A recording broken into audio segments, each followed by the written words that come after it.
Chapter 1. A Shot in the Night.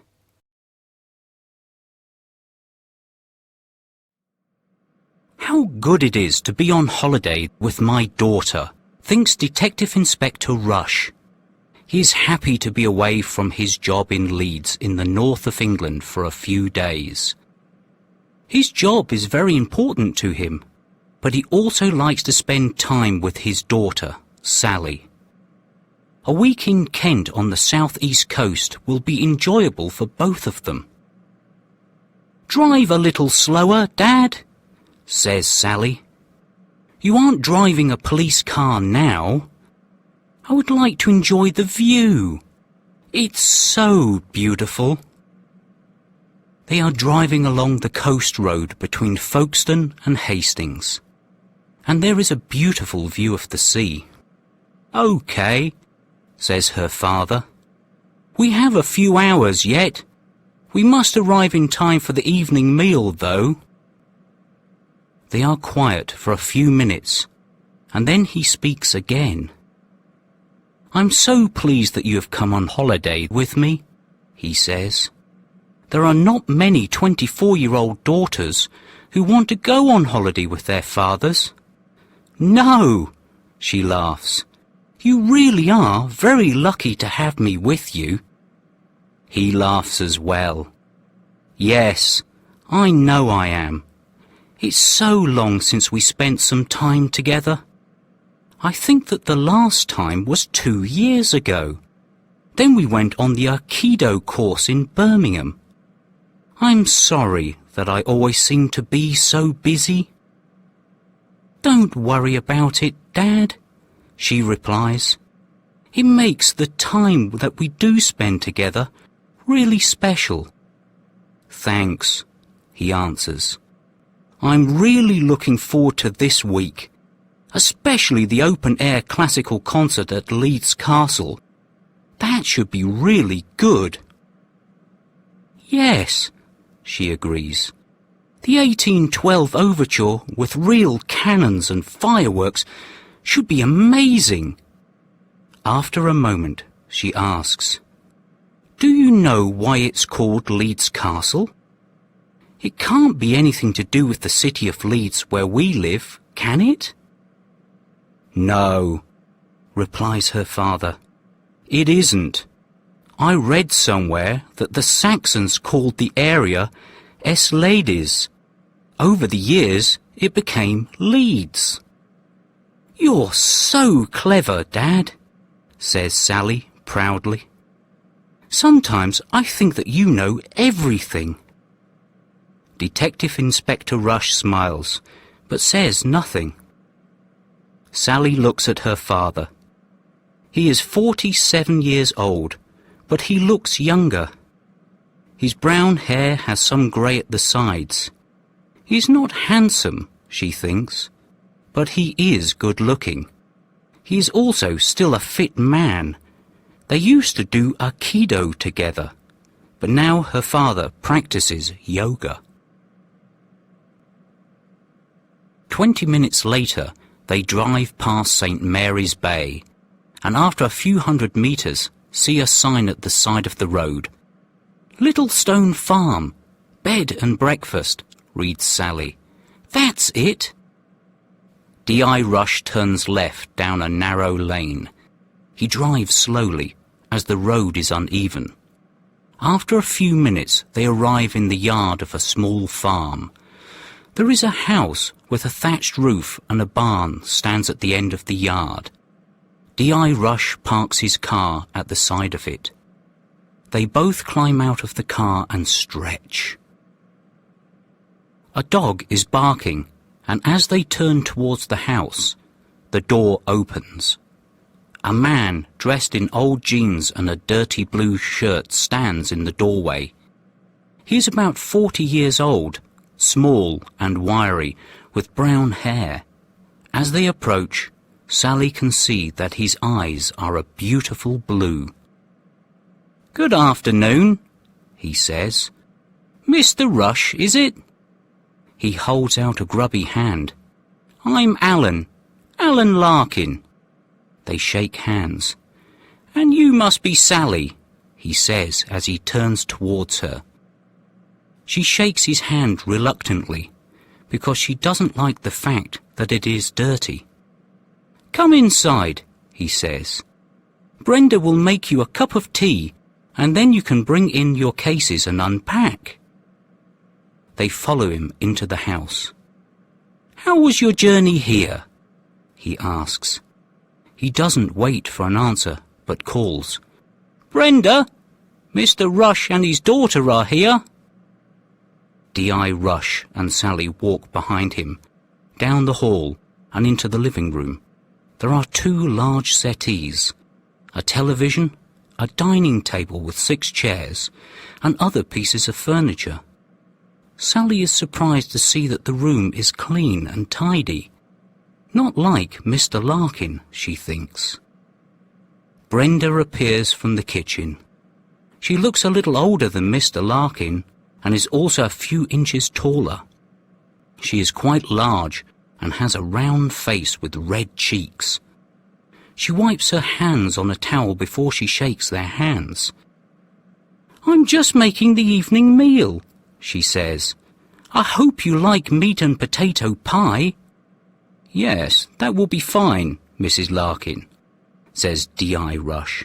"Sally used to be a vegetarian, but she started to eat meat again last year." "Please, call me Brenda, Mr. Rush," she says. "Well, I'm sure you'll enjoy my pie, Sally. Everyone does. Now sit down and I'll bring you both a nice cup of tea. You must be ready for a drink after driving all that way." She goes back into the kitchen and Mr. Larkin follows her. "I wish that my mother and father were still together," thinks Sally. D.I. Rush has been in the police for 25 years. 12 years ago, he became a detective inspector, and 2 years later her mother left him because he was never at home. He was always working. Since then, Sally has lived with her mother. "I love them both," she thinks. Sometimes life is so difficult. They sit on the settee and look around at the pictures on the walls. "What do you think so far?" asks the inspector. "Well, it's not the Ritz, but it seems okay," replies Sally. "Mr. Larkin looks a bit grubby, though. I'm glad he's not cooking our evening meal." They both laugh. Just then, Mr. Larkin comes through the kitchen door. Behind him is Mrs. Larkin with a tray in her hands. She places the cups and teapot on the table. "Did you have a good journey here?" she asks as she pours the tea. "Yes, thank you," answers D.I. Rush, as unlike Mr. Larkin, Mrs. Larkin waits for an answer. When they all have a cup of tea, Mr. Larkin asks, "What job do you do, Mr. Rush?" "Please, call me David," replies D.I. Rush. "I work in a bank, the same as Sally," he lies. When he is on holiday, he never tells people that he is a policeman. People always want to talk about police work or complain about the police. "Is this actually a farm, or do you just have the bed and breakfast business?" he asks. "The only animal we have here is a dog," replies Mrs. Larkin. "I run the bed and breakfast. Alan has a large van. He carries things about for people. It brings in a little extra money." "What kind of dog do you have?" asks Sally. "I like dogs." "I don't think you would like Brutus," says Mrs. Larkin. "He's a large Rottweiler, and he's not very friendly. We keep him locked in the backyard when we have visitors." They continue talking until they have finished their tea. Then Mr. Larkin helps D.I. Rush to bring in the suitcases from the car. He takes them up to their rooms. Both rooms are at the front of the house and look out onto the yard. In each room is a single bed, a wardrobe with drawers, and a chair. Each room also has an ensuite bathroom with a shower. "If you want to go for a walk before dinner, the beach is not far from here," says Mr. Larkin. "If you go down the path between the house and the barn, you'll arrive at the sea in 20 minutes. "Thanks," answers D.I. Rush. "It would be nice to go for a walk. My legs are stiff after the journey from Leeds."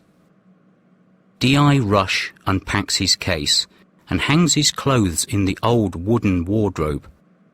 After a hot shower, he feels refreshed.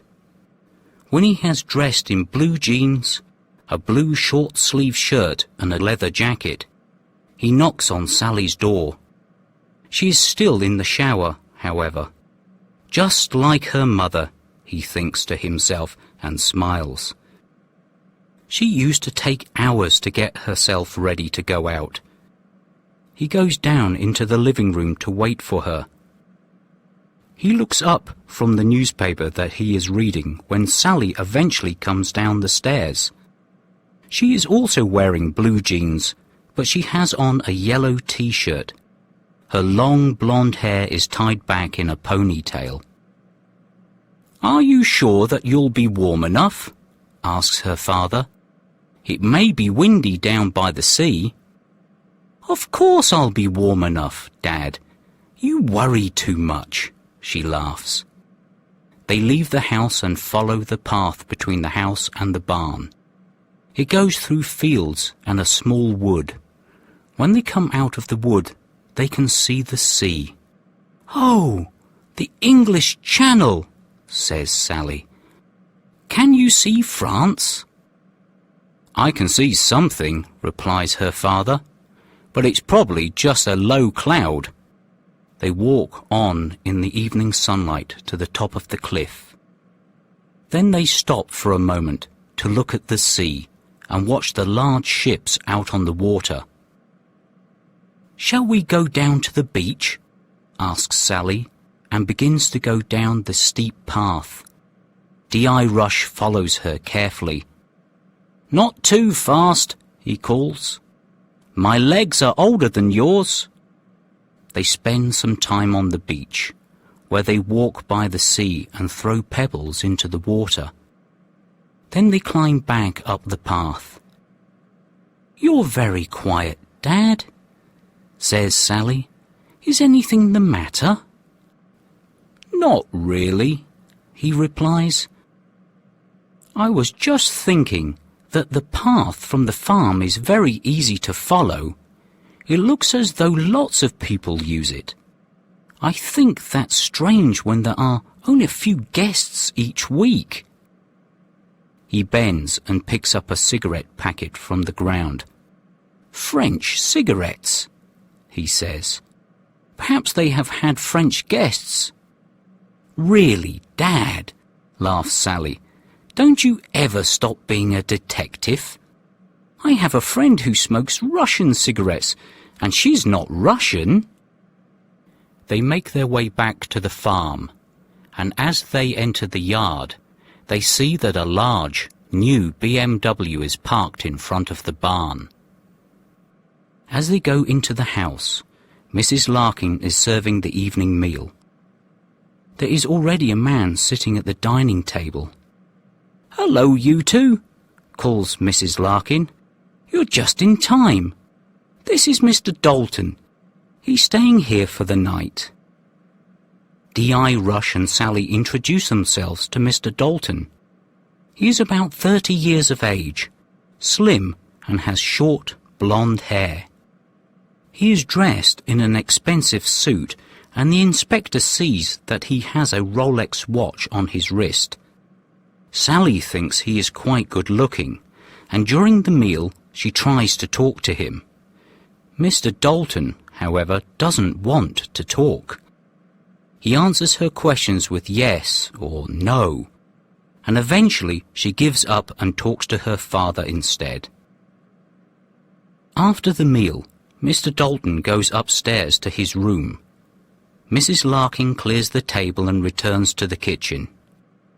"Mr. Dalton doesn't say very much, does he?" says Sally when they are alone.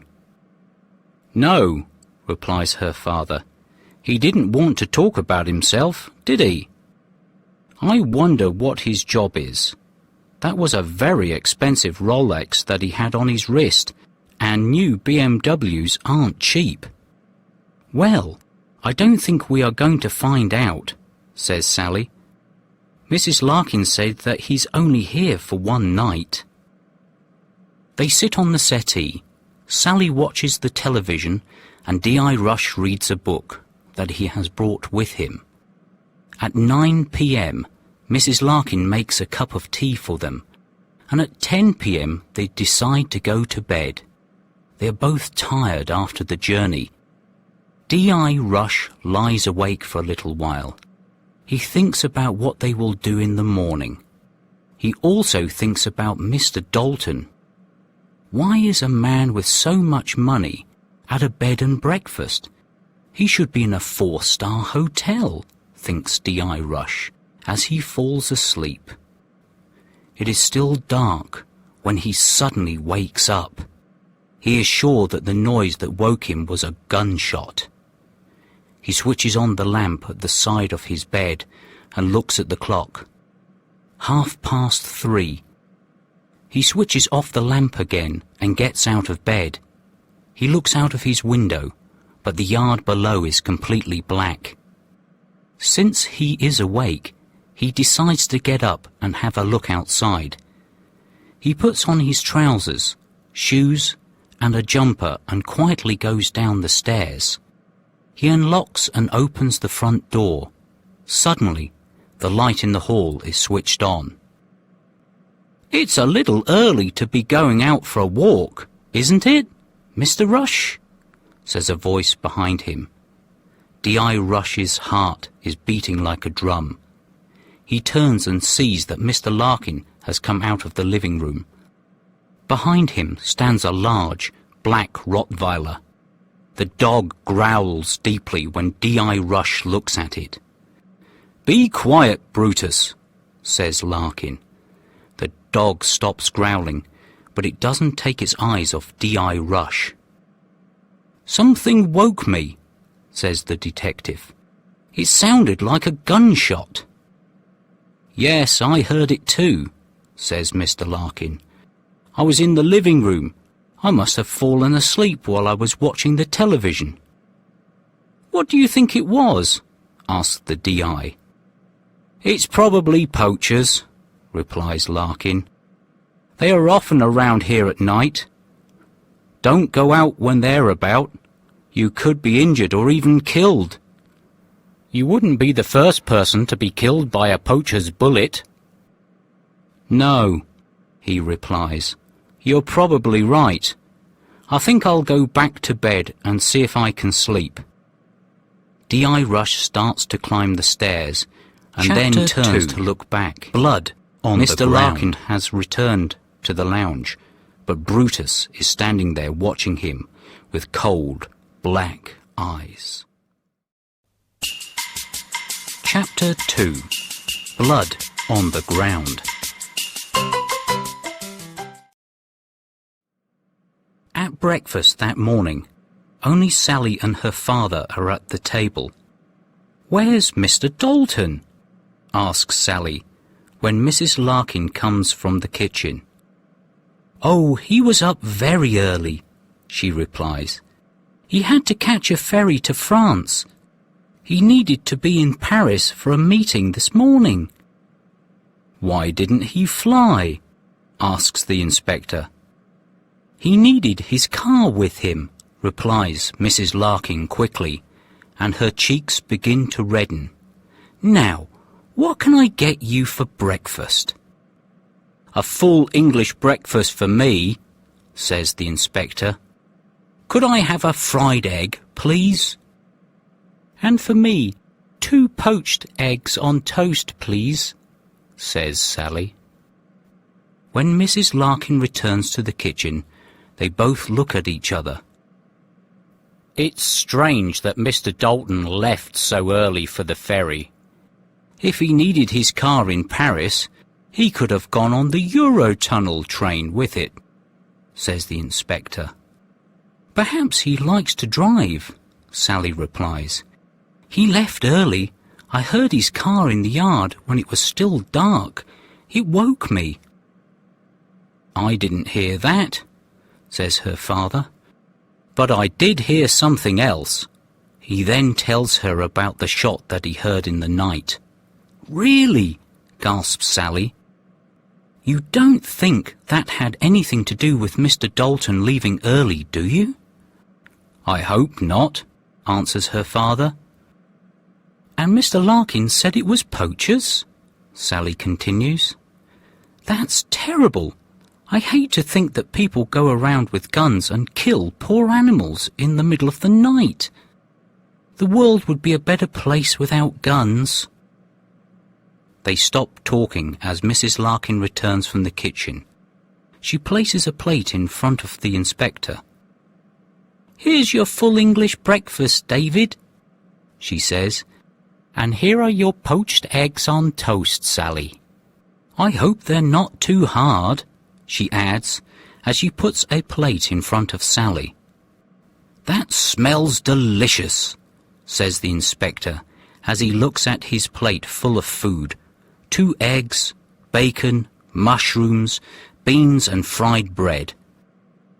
I'll need a long walk after this, he continues. After a week here, I'll be fat.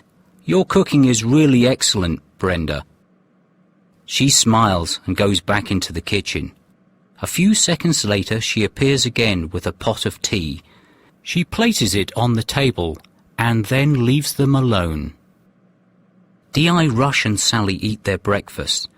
They discuss how they will spend their day. It is a beautiful morning, with a blue sky and warm sunshine. They decide to visit Canterbury, as they have never been there. They would both like to see the famous cathedral. When Mrs. Larkin returns to clear the table, they talk with her about Canterbury. Finally, Di, Rush asks where Mr. Larkin is. He had to leave early as well, she replies. He's gone up to London to see someone about some business. Before he can ask anything else, Mrs. Larkin hurries off into the kitchen. Sally and her father go upstairs to their rooms and pack a small rucksack each. Sally goes out into the yard and sees her father near the barn door. As she walks towards him, she slips. She looks down and sees a small pool of red liquid. She bends down to look at it, and her father comes over to her. "What is it, Dad?" she asks. "It looks like blood to me." Her father puts his finger into the liquid and examines it. "I think you're right," he says. "What's a pool of blood doing here in the yard?" "Brutus caught a rabbit this morning and brought it into the yard," says Mrs. Larkin. She's standing behind them with a bucket of water. "I'm sorry that you had to see that," she continues. "I was going to clean it up earlier, but I was busy in the kitchen." She pours the water onto the blood to wash it away. When she is happy that all of the blood has disappeared, she goes back into the house. Sally and her father stand in silence. They look at each other, and he shrugs his shoulders.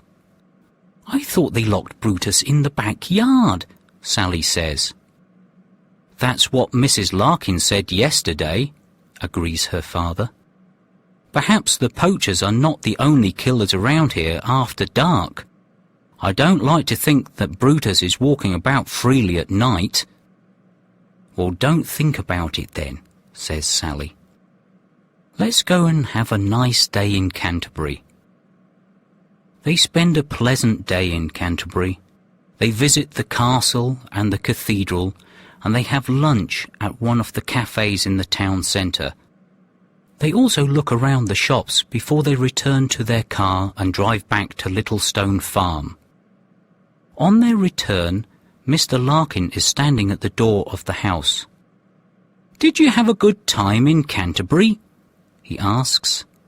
"Yes, we did, thanks," replies D.I. Rush. "How was London?" "Too busy and too noisy," Larkin laughs.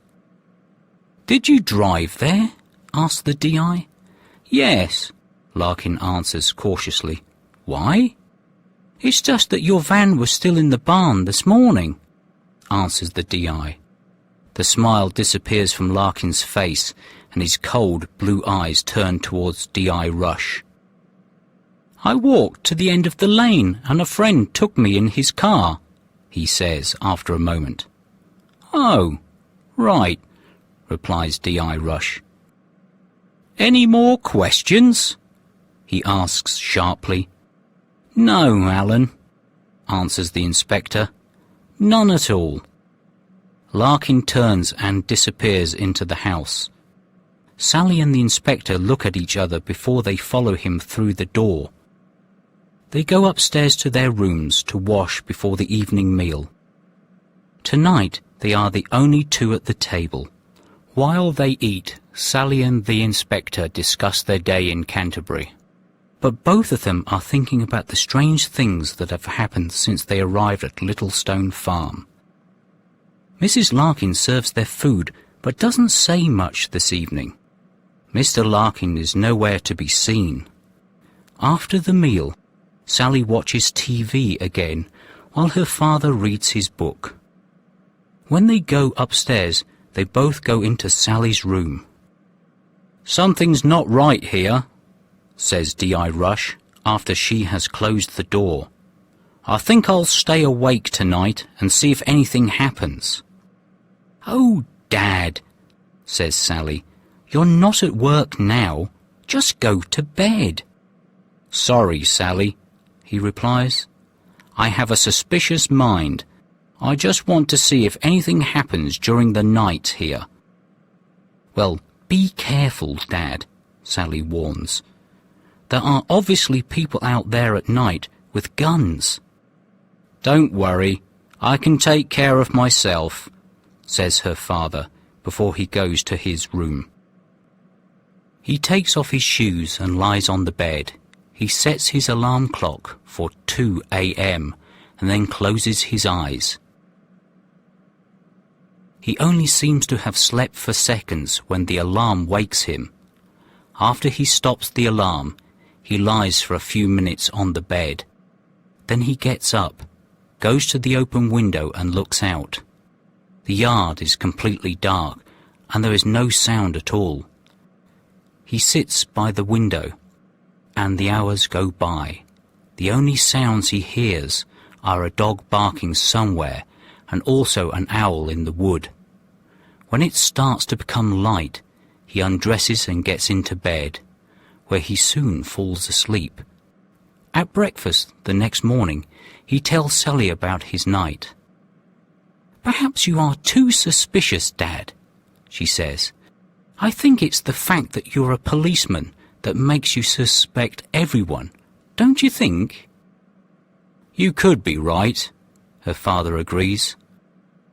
"I think that I should leave my work behind for a week and just enjoy my holiday. The weather is beautiful and the food is great. And of course the company is wonderful," Sally adds, and she laughs. "Indeed it is," agrees her father, and he laughs too. They spend the day in Ramsgate on the coast. It is some distance away, but D.I. Rush had a holiday there when he was a teenager and wants to go back. He finds that he cannot really remember much. Everything is more modern now. However, they have a pleasant day. They do all the things that D.I. Rush used to do when he was a teenager on holiday. They walk by the sea, eat fish and chips, and go to the fairground. They go on the rides, and at one of the stalls, D.I. Rush wins a bar of chocolate by throwing darts. They have both eaten enough, so he puts it in his pocket for later. For Sally, it is a new experience. She has spent all her holidays in Spain or France. She has never had a holiday on the coast in England. When they arrive back at Littlestone Farm, Mr. Larkin is in the barn. The doors are open and they can see him in the back of his van. He has a bucket and a cloth. He looks up as they get out of the car. They are both laughing. "You've obviously had a good day," he says. "It must be nice to have no work to do." "It is very nice indeed," replies D.I. Rush. "Are you going out with the van this evening, Alan?" "No," Larkin answers sharply. "I just thought that I should clean it out. Then it will be ready when I need it again." He turns away and begins to clean the floor. D.I. Rush looks at Sally and shrugs his shoulders. They walk across the yard and into the house. Mrs. Larkin is obviously in the kitchen, and the smell of the evening meal fills the hall. "It smells like roast lamb," says Sally. "The meals here really are delicious." "I can hardly believe that you used to be a vegetarian," her father laughs. Apparently, they are still the only guests at the house. While they eat their evening meal, they talk together. They also speak to Mrs. Larkin when she appears from the kitchen to serve the food. They tell her about their visit to Ramsgate and D.I. Rush's holiday there years ago. When they have eaten, they decide to sit in the garden to drink their coffee. It is a beautiful evening, and they watch the sun disappear behind the wood. "2 days gone already," says Sally. "I can't believe how quickly the time goes by." "Yes, it will soon be time to pack our cases," replies her father. "Well, Mrs. Larkin is okay, and I really like her meals," says Sally. "But I'm not sure about Mr. Larkin. Sometimes I think he is okay, and at other times I feel that there's something suspicious about him." "I think that we both agree on that," the inspector laughs. Then he continues more seriously. "You know what I said this morning about forgetting police work for a week? Well, I still think Mr. Larkin is doing something illegal. I think I might stay awake again tonight." "Well, I think that you should go to sleep tonight. You have been yawning all day today," says Sally. They go inside and watch television together for an hour. Then they go up to their rooms. "Are you really going to stay awake tonight, Dad?" Sally asks as she goes into her room. "I don't know," replies her father. "As you said, I should really sleep tonight. I might set my alarm and just get up for a short time to see if anything is happening." Sally smiles. She knows that her father will get up during the night. He has been a detective for too many years now. If he thinks there is something suspicious going on, then he will not be able to get a good night's sleep. "Good night, Dad," she smiles. "Sleep well." At 2 a.m., D.I. Rush is waiting by his open window. He sits there for 30 minutes, and once again the only sounds that he hears are the barking of the dog and the call of the owl. He's about to go back to bed when he hears someone swear quietly. He puts his head out of the window, but everything is quiet again. With his head out of the window, he can see that there is a light on in the barn. Perhaps Larkin is working on his van, he thinks. However, there is no sound at all. He thinks for a few seconds and then decides to go and see what is happening in the barn. Probably Larkin didn't switch the light off, the inspector tells himself. He goes quietly down the stairs. The house is dark and silent. He is just about to open the door and go out into the yard when he hears a deep growl behind him. The hair on the back of his neck stands up. The inspector does not move his body but slowly turns his head. In the darkness he can see the shape of Brutus. The Rottweiler is standing in the hall behind him. Brutus growls again and takes a step towards him. "Good dog," says the inspector quietly. "Nice dog." Although it is dark, he can see that the dog is ready to jump at him. He puts his hand in his pocket to see if he has anything to protect himself with. His fingers touch the bar of chocolate that he won at the fairground. Quickly, he breaks a piece from the bar and throws it to the dog. "Good dog, do you like chocolate?" he says. In the darkness, he can see the dog take the chocolate from the floor and swallow it quickly. His hand is trembling as he throws another piece to it, and then another. While the dog is eating the chocolate, D.I. Rush opens the door and escapes into the yard. He quickly closes the door behind him and stands still for a moment. He breathes deeply and waits a few minutes until his heart is beating more slowly. "Perhaps I should have stayed in bed," he tells himself. "How can I go back into the house now? Brutus will be waiting for me. If there is nothing in the barn, I will have to sleep in there until the Larkins get up, and then I will have to explain why I was out in the yard in the middle of the night." Nevertheless, D.I. Rush wants to find out what goes on in the barn. In the yard, there is only his car. The light is still on in the barn. He stands for a moment and listens. He can now hear noises which come from the barn. It sounds like voices, like someone talking, but very quietly. He walks across the yard and goes to the side of the barn, where there is a window. With his hand he cleans the years of dirt from the glass until it is cleaner and he can see through it. Then he puts his face against the window and looks into the barn. At first he can only see Larkin's van. Then he sees someone moving in the corner of the barn.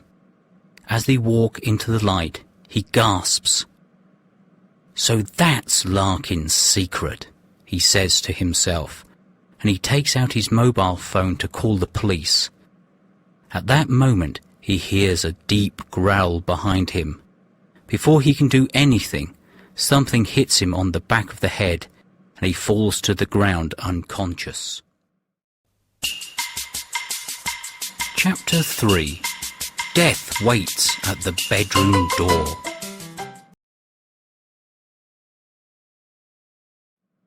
Up in her room, Sally cannot sleep.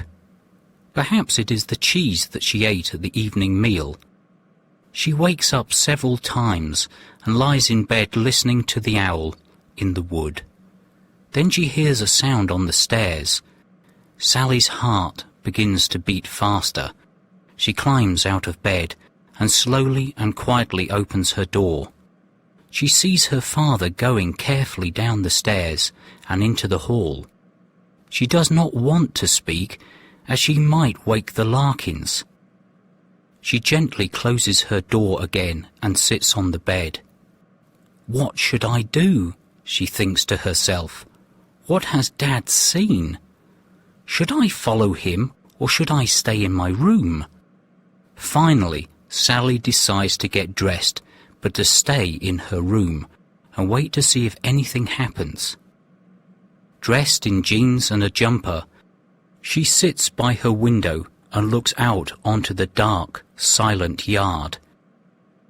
The night air is cool, and she is glad that she has put on a jumper. After a few moments, she hears the front door open. It is then gently closed, and she sees a figure cautiously cross the yard towards the barn. She is sure that it is her father, But what has he been doing downstairs?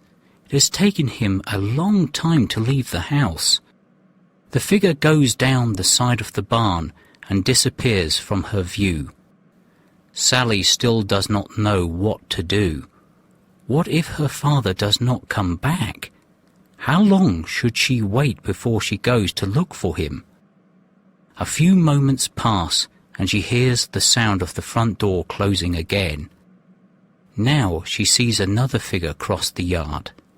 Again, Sally's heart begins to beat faster. It is Mrs. Larkin, and she has Brutus by her side.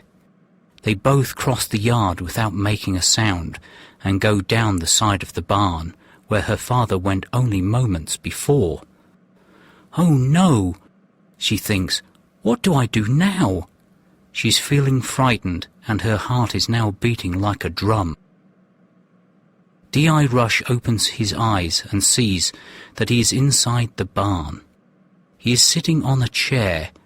When he tries to move, he finds that his hands are tied behind him and his feet are tied to the chair. Also, a piece of cloth has been pushed into his mouth. His head hurts, and for a few moments he is not sure what happened. The last thing he remembers is looking through the window into the barn. He looks around him. He sees again the group of men, all of them black, that he saw through the window. They look like Africans. The men are sitting around on the floor of the barn. Most of them look tired and frightened. Each of them has a rucksack. At that moment, Mr. Larkin appears from behind the van. He looks across at D.I. Rush. "Ah, Mr. Rush, I see that you're awake," he says. "I knew that you would be a problem from the moment you arrived. Always asking questions. Always looking where you shouldn't be looking. And you see what's happened? Now I'll have to kill you." D.I. Rush tries to answer, but he cannot speak because of the cloth in his mouth. Larkin comes across to him and pulls it out. The Africans watch in silence. D.I. Rush breathes deeply before he speaks. "You don't have to kill me. I won't say anything. I know that you're bringing illegal immigrants into the country, but that isn't as serious as murder. Don't be stupid. If I disappear, my daughter will go to the police." "Your daughter won't be able to go to the police," says Larkin in a very unfriendly tone of voice. "She will be dead as well." "No," pleads D.I. Rush. "Not Sally." "Yes," replies Larkin. "My wife has just gone to fetch her from her room." He begins to smile. "She's a very attractive girl, your daughter. If Mrs. Larkin wasn't here, I could have some fun with her." "You animal!" growls D.I. Rush and struggles in the chair, but he cannot break the wire which is around his wrists and ankles. "You won't get away with this." Larkin grabs the inspector's head and pushes the cloth back in his mouth. "Oh, I think we will, Mr. Rush," he replies. "This is our last job. We have been doing this for 3 years now. It seems that everyone wants to come to England. Most nights of the week, a group of immigrants come across by boat from France. We meet them on the beach and bring them here. We give them a drink and a sandwich and then take them to London in the van. We get £1,000 for each one. Do you know how much money we have now, Mr. Rush?" D.I. Rush just stares silently at him, hate in his eyes. He knows that he cannot do anything to stop Larkin. "Oh God," he thinks, "I can't even warn Sally." "Well, we have enough to start a new life in another country, somewhere warmer than England. I don't want to work again, ever.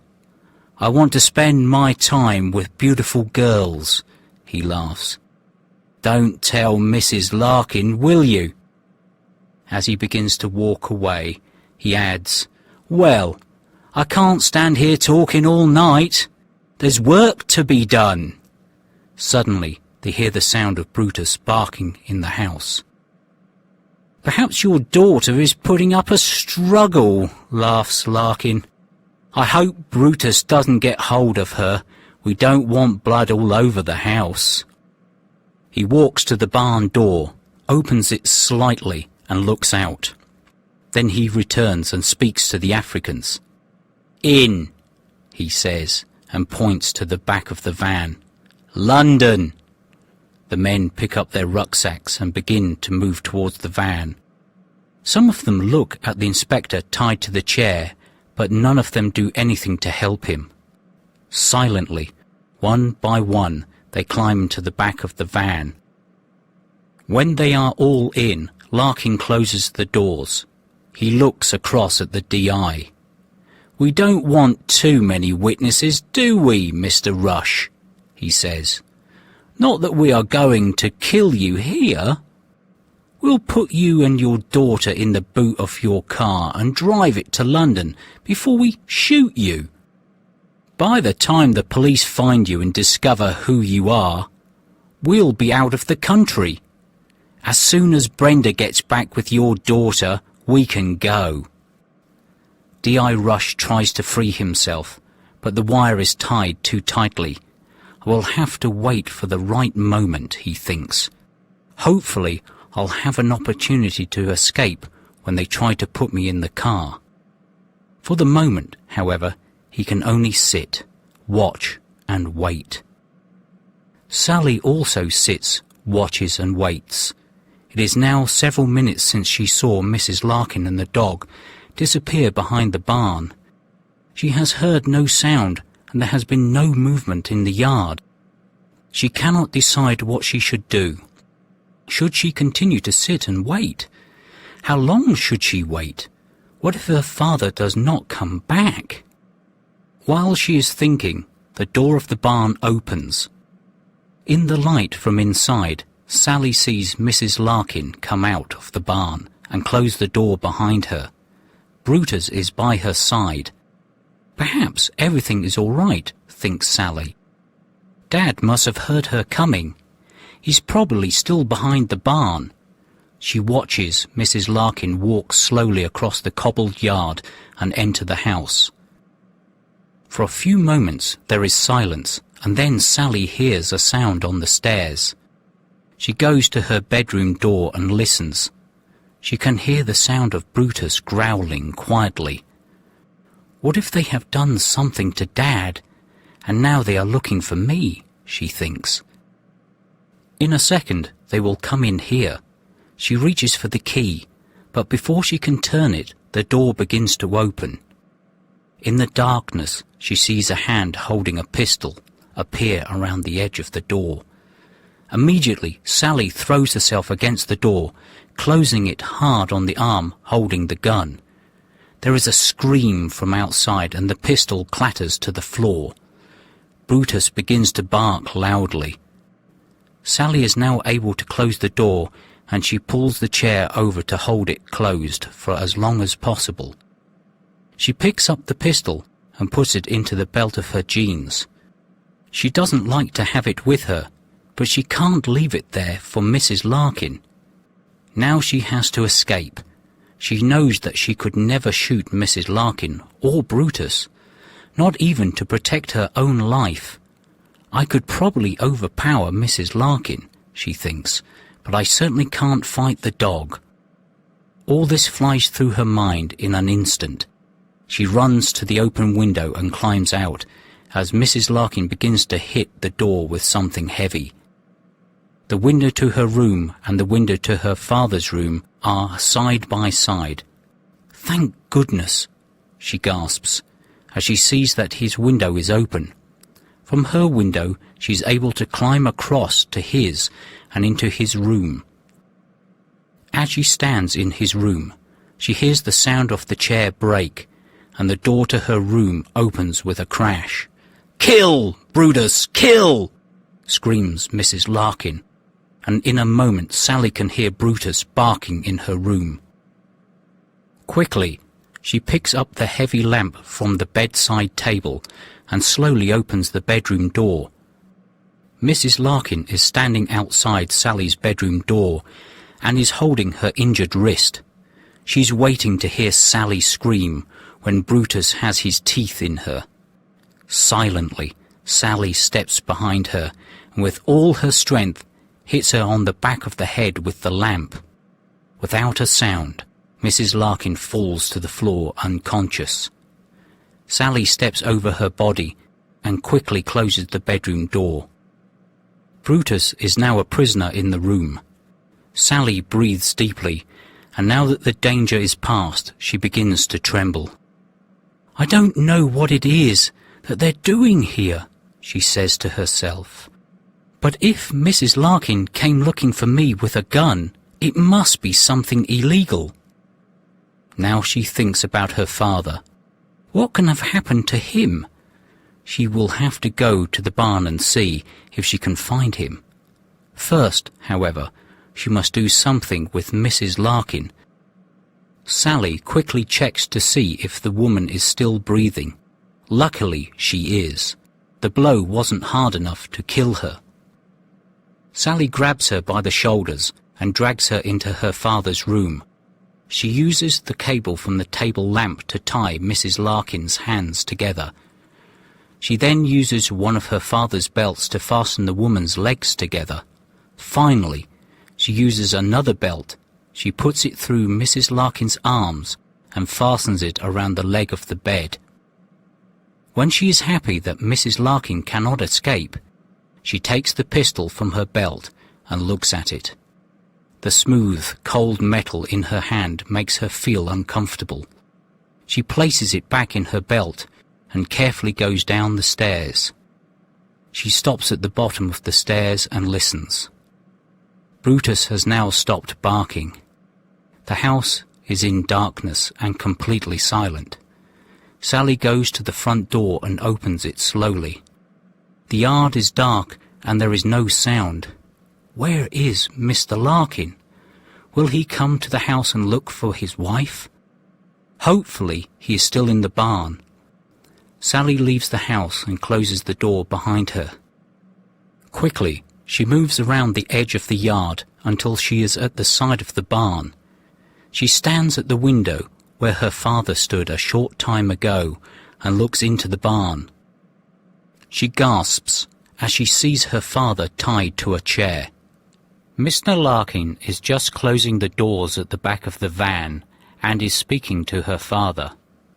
She can't hear what he is saying, but from the look on her father's face, it is not something pleasant. Larkin opens the two large barn doors before he climbs into the driver's seat of the van. As Sally watches, the van moves forward out of the barn and into the yard. Now is my opportunity, thinks Sally. She takes the pistol from her belt and then she opens the side door of the barn. After quickly looking around, she runs across to her father with the pistol in her hand. She places the pistol on the floor and throws her arms around him. "Oh, Dad," she gasps, "are you okay?" All her father can do is mumble. He still has the cloth in his mouth, so she pulls it out. "Behind you!" he gasps. Sally turns, but it's already too late. Larkin has silently come back into the barn, and before she can move, he picks up the pistol from the floor. He steps back away from her and points the pistol at her heart. "Well, well, Miss Rush," he says. "What a pleasant surprise. So nice of you to join us." Chapter 4. Larkin Shoots. Sally and her father look at Larkin in silence. "Where's my wife?" asks Larkin. "In my dad's bedroom," Sally replies. "She's unconscious, But apart from that, she's okay. Oh, and I've tied her up." "And Brutus?" asks Larkin. "I hope you haven't injured Brutus." "No, of course not," says Sally. "He's locked in my bedroom." "You're not just an attractive woman, are you?" continues Larkin. "I really have underestimated you. Unfortunately for you, I now have the pistol, and I won't make the same mistake twice." "What are you going to do with us?" asks Sally. "He's going to kill us," answers D.I. Rush. "The van is full of illegal immigrants from Africa. He brings them into the country every week." "Surely it's not worth killing us to protect your illegal little business, is it?" says Sally. "In a few days every policeman in England will be looking for you." "When they find your bodies, we will be far away," replies Larkin. "Anyway, you aren't the first to die. What do you think happened to Mr. Dalton?" "So the blood in the yard was his," gasps Sally. "Yes," answers Larkin. "I put him in the boot of his car before I drove it to London. So he was on the ground in the yard for a few minutes. That's where the blood came from. I didn't see it in the dark." "But why did you kill him?" asks D.I. Rush. "I can't stand around here all night talking," growls Larkin. "There's work to be done. That's your last question, Mr. Rush.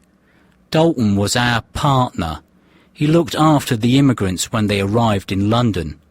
He found jobs and rooms for them. Then they had to pay him all the money that they earned. He was richer than we were.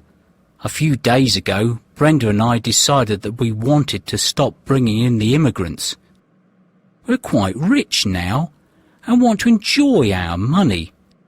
Dalton wanted us to continue, but we said that we were leaving. He came here to try to convince us to stay. He even brought a pistol to help convince us."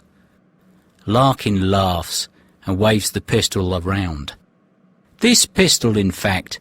When he threatened me with it, we struggled and I took it from him. Then I shot him. I knew he would always be a danger for us if I left him alive." He pauses a moment and then adds, "So you see, I'm already a murderer. I have no choice. I have to kill you both." "You won't get away with it," cries D.I. Rush. "I think I will. Now, Miss Rush, please lie on the floor and put your arms behind your back. I need to tie your hands together." Without taking his eyes from Sally, he goes to the wall of the barn and gets some wire. He returns to stand in front of her, the wire in one hand and the pistol in the other. Sally laughs. "Do you think I'm going to make it easy for you? There are several things you don't know about me, Mr. Larkin. Firstly, I don't like someone telling me what to do. I am very stubborn. If you don't believe me, ask my dad." The inspector sits there with his mouth open. He cannot believe how calm his daughter is. She's going to die, and she is talking to Larkin as though they are discussing the weather. Larkin points the pistol at the inspector. "Either you do as I say, or your father gets the first bullet," he says. "That's the second thing you don't know about me," answers Sally. "I hate guns. I would like to see them all destroyed." "Just be quiet and lie on the floor," replies Larkin impatiently. "Please, let me finish," continues Sally. "As I said, I hate guns, so although I brought your wife's pistol with me, I took out all the bullets so that no one could use it." As she finishes speaking, She begins to walk towards Larkin. He points the pistol directly at her and pulls the trigger. The only sound is a metallic click. A look of anger appears on his face. He pulls the trigger a second time, only to hear the click again. By now, Sally is directly in front of him. As he swings the pistol at her head, Sally moves quickly to the side and slides her hand down his arm. This pulls him off balance. She then begins to turn, and as she does, she takes hold of his wrist with one hand and grabs his head with the other. She pulls it against her shoulder and continues to turn. Larkin swears. He cannot believe this is happening. He really has underestimated her. She pushes his head towards the floor, and he tries to stand up. Suddenly, she's pushing him in the same direction. He is upright for only a second before he falls backwards. Sally's arm and body pushing him down. He hits the floor and the air is knocked out of his body.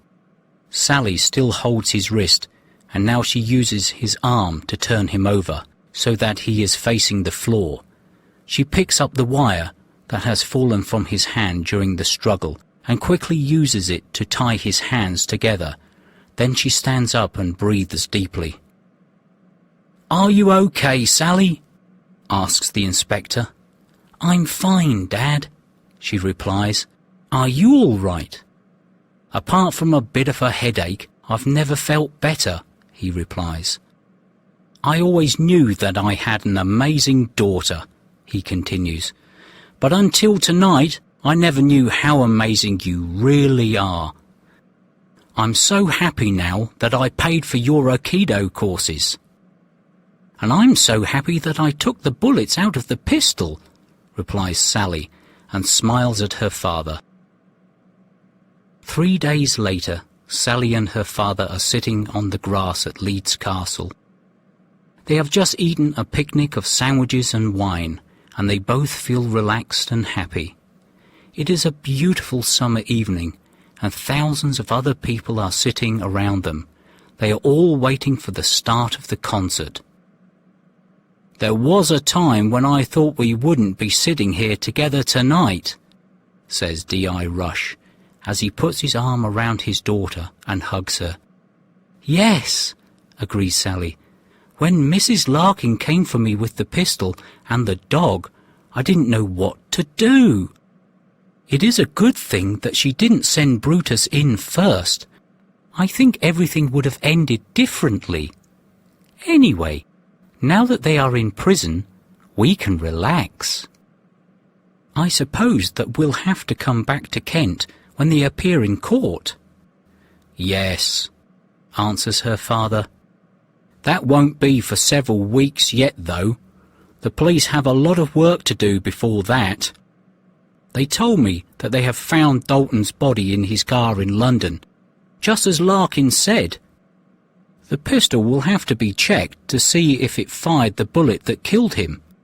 They will also have to speak to all the Africans who were in the van." "I really feel sorry for them," says Sally. "Presumably they will all be sent back to the countries that they came from." "I think so," replies the inspector. "But perhaps some of them will be able to stay." "We are so lucky to live in this country, aren't we? And I'm especially lucky. I have such a good life here," says Sally as she hugs her father. "And I have people who love me." "Indeed you do, Sally," says her father and smiles. "Indeed you do."